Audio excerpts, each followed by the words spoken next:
Hi, my name is Myron Shegda. I'm from St. Peter and Paul's Church, Clifton Heights, soon to be Holy Myrrhbearers in Swarthmore, Pennsylvania, and I led Group G.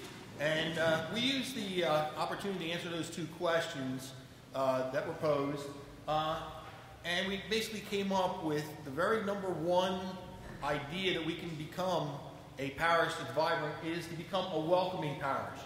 A parish that is welcome to all, everyone in the community, not only to Ukrainians, but to the Hispanic families across the street, the other families in town that are not churched, some people that belong to churches already but may not attend for one reason or another.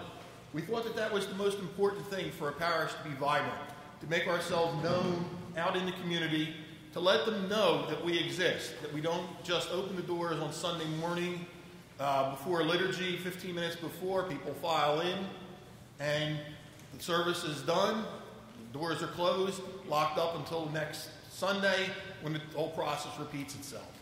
We felt that we had to be welcoming. We had to welcome all groups, not only within our small little box of our own community, our families, but we had to reach out to everyone in the community, from whether they were Ukrainian, whether they were Irish, whether they were Hispanic, whether they were black. It didn't matter. We would reach out to them with a special emphasis on reaching out to the children. The children are our youth, and we discussed that at length and how we would go about doing that. And we all felt that doing CCD classes or religious ed classes to prepare them for first penance, first communion, whatever you have in the parish, and then after they receive that penance, that's it. They're fully done with their religion classes. We don't have to worry about it at all. And that causes, we felt, some of our problem, that why we are a dearth of youth between, say, the ages of 12 and 30 is precisely because we've only taught them to know the very basics, very rudimentary parts of our religion about us. And then what happens is after they receive their first penance, first communion, they go off, they get other influences in life begin to affect them. And they become under the another church's influence, another group's influence, and they fall away, and we eventually lose them, and we don't see them until there's a wedding or a funeral or somebody wants to use the church as a nice backdrop. The children in the community are most important, but also our community at large is important.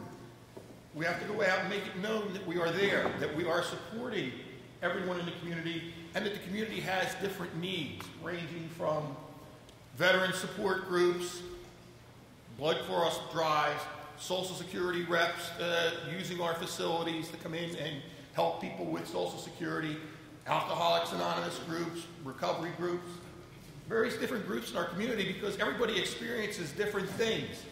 And we felt that it was by offering these services to our community, we allow people to see us and say, hey, and get to really know us and know that they want to come to our parish. Socialization was another important aspect. Socialization from the point that we have on Sundays, most parishes probably have coffee and cake after liturgy. We thought that was nice and people would stick around. But we also have to have social activities that involve people that don't have the time to sit around. The younger people, people with families that are in and out. Their weekends from Saturday to Sunday are one big blur in a lot of cases. We have to reach out to them to let them know that, hey, you're still a part of our parish family and you're still important.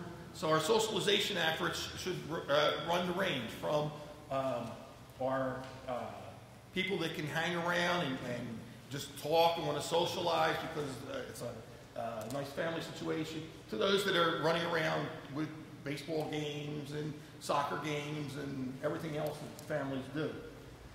We talked about greeters were a very important part of the parish. When new people come in, they're coming in off the street. They may not know what they're about to experience. And they know nothing at all about the church. And it's always nice to have some friendly face smiling and greeting you at the door.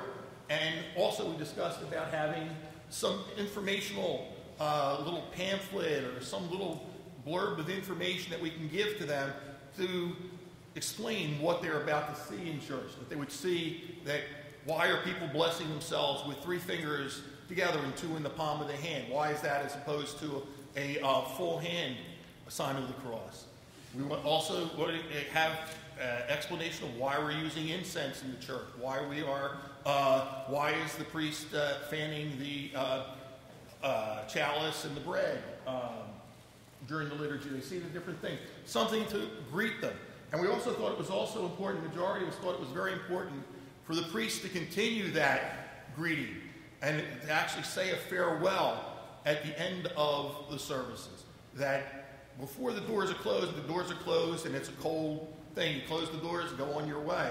We felt that the priest should come out after liturgy in their full vestments and come to the back of the church and greet the people, telling them, nice to see you, greeting new people, welcoming the new people, welcoming them along. A lot of people are looking for that. And sometimes just a very friendly face will get you to be a vital parent. We also said that we have education is required.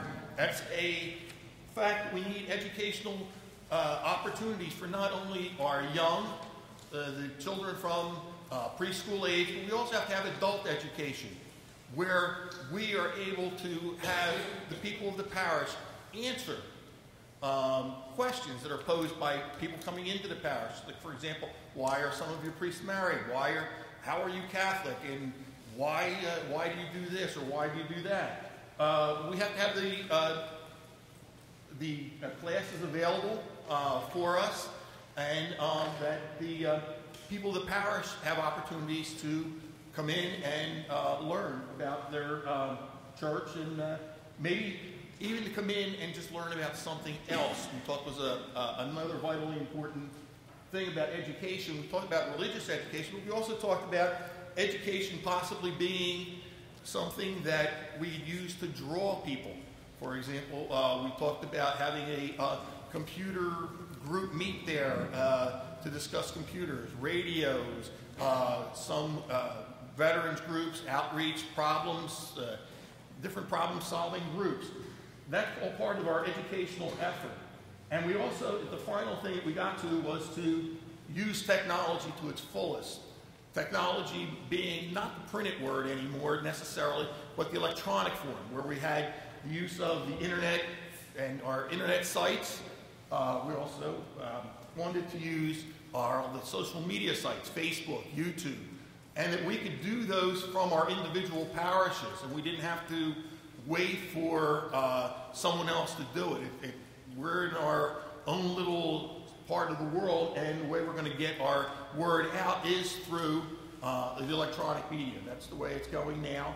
And we talked about some of the different facets of getting people aware that we're out there on the internet, that we do have a website that explains us. Maybe it gives directions to the church, something as simple as that, and that it is maintained.